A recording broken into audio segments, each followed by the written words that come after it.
Okay, guys, let's talk about it. So, I got around to watching Fantastic Four First Steps, and let me tell y'all, was the movie fantastic?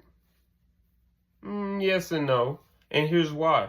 So, originally, I came into thinking the movie was going to be like an origin story, like showing how they became, how they became the Fantastic Four and how they build up the reputation and how they became adored by, everybody on Earth. They show like flashbacks, recaps, and stuff, but I think that wasn't the move. That wasn't the best move because it's been like 10 years or 15 years since the previous Fantastic Four movie in 2015. We don't talk about that though, but that's that. So that's in the past. So, but what I'm trying to say is that this film right here, okay, it's new. And I've even asked some people if they knew about Fantastic Four characters, and it was like, who's the Fantastic Four? There's actually some people who told me that.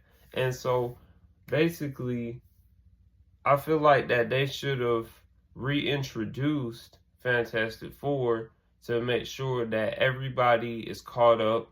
Everybody, we're not just gonna assume that everybody knows who the Fantastic Four is. The thing about the movie that was fantastic was the aesthetic, the looks, all of it. It was like it had the 60s looks about it. It looks straight out of the page of a comic book. It does. It looks straight out of a comic book.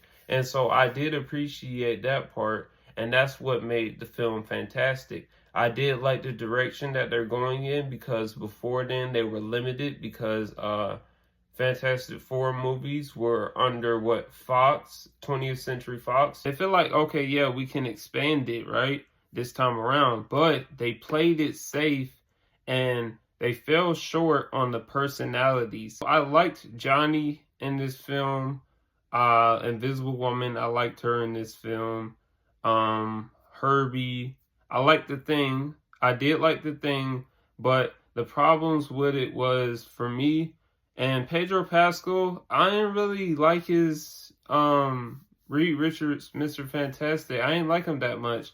I feel like he didn't stretch that much. Bro was not really stretching that much. Like, bro, the freaking main thing we like about Mr. Fantastic is that he's smart and he stretches a lot. So it wasn't too many scenes where he was just randomly stretching like he did in the other ones, like he does like in general. So I feel like they lacked in that and we didn't get enough like stretch Mr. Fantastic. So Ben Grimm, The Thing, this time around, he was just a chill guy. You know, the memes, the chill guy memes, just a chill guy. Literally, The Thing was just a chill guy. Like, he's a rock monster guy, but he was just super chill. And it's like, I liked it, but I didn't like it. I understood it, but I didn't like it, though.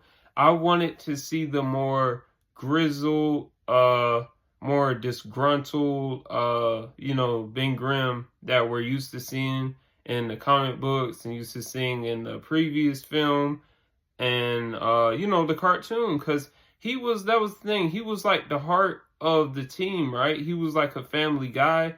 He was funny, but he would also have like a rude attitude, and he's and plus he's from New York, so he's real, like he had that like real New York attitude about him. But this time around, he didn't. His voice was very soft-spoken. He was just a super chill guy, just super relaxed. I couldn't see this current Ben Grimm, The Thing. I could not see him facing off against the Hulk or anybody like that. Because dude he's a soft guy. He's a super chill, softy guy. Like, he's super chill. He doesn't look like you would clobber him. He wouldn't even look like he hurt a fly. The Human Torch was much smarter in this film. He even thought of certain things that Reed Richards couldn't think of. And I was like, what? How is Reed Richards freaking going through some type of like anxiety and like bro is like just petrified? Bro is just standing there. Bro, he's not thinking of enough stuff. But Johnny thought of more stuff than he did. Sue, she thought of more stuff than he did. I'm sorry to say it, but that's how I felt about that. I felt like Invisible Woman, she became like the MVP. She pushed Galactus. She was able to push a baby in space, and she was able to push Galactus in, yes, on Earth. So I'm like, it don't get much better than that, people. It don't get much better than that. And that's what I didn't really like and care for in that moment. Because I'm like, bro, what are you doing, Reed Richards? It felt like that Invisible Woman was more concerned about her baby than Reed Richards was. Reed Richards didn't even look like he was concerned with his baby. He was more concerned with what Sue was doing instead of concerned for his own baby's safety. Like, what you freaking dumbass? And like, that's how I felt about it. Pedro Pascal, his Mr. Fantastic was a flop. In my opinion, it was a freaking flop. I'm sorry, but Pedro Pascal, stick to being Mandalorian and damn stick to being Joel from The Last of Us. Cause bro, that was not it. They should have kept the other guy who they originally were gonna do from Multiverse of Madness, Doctor Strange. You know, the one that showed up, Reed Richards from that dimension, who showed up for the cameo. I think they should have kept the same guy. Who knows how that would have went. But that's how I felt about it. I was disappointed. I was hoping that this Fantastic Four movie would have a little more funny, humorous scenes. It's like, yeah, I do like the seriousness, and I'm glad we got the seriousness in this film. This Fantastic Four movie was more serious than last couple Marvel films that we had, except for Thunderbolts, because that movie was super like serious. It was deep. It's deep message. But I felt like this one, this time around, it wasn't enough jokes for me. I chuckled a little bit while I was watching the movie, but it wasn't like a full laughter. It wasn't a full, like, it was kind of like a grin, you know? It wasn't much of like a laughter for me. I wish they would have had more of that. That would have been funny, because it would have been nice to see like more funny scenes with the Thing and Johnny. That would have been funny, because, you know, they go well together, and sometimes they don't get along, but they do respect each other and they love each other. So I wish they would have had more of that.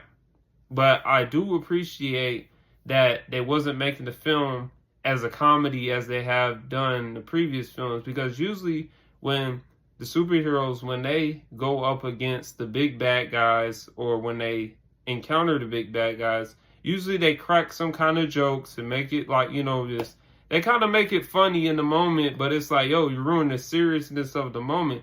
So this time around, when they saw Silver Surfer and when they saw Galactus, no, bro, they was freaking trembling, bro. They ain't even know what to do. Reed Richards was in shambles the whole movie. Bro ain't even know what to do. He was anxious, anxiety. Like, he was just full of anxiety. So, like, I mean, what would you expect? Like, bro encountered Galactus, the big-ass freaking giant that eats planets. And so, that's why I felt like, okay, they did their thing going. I would give Fantastic Four First Steps a solid 7 or a 7.5, just because I liked everything else about it that was comic book accurate. But the movie was like a 7 out of 10 in my opinion. It was. And here's the thing, but instead of calling the movie Fantastic Four First Steps, what they should have called this film Fantastic Four Baby Steps. It would have made a lot of sense. It would have spoiled the movie, though, if they would have called it Baby Steps. So, I mean, but the way that the movie went, this movie was baby steps. This Fantastic Four movie, baby steps. But that's all I got to say about the film. So, let me know what you think in the comments. I appreciate y'all for tapping in.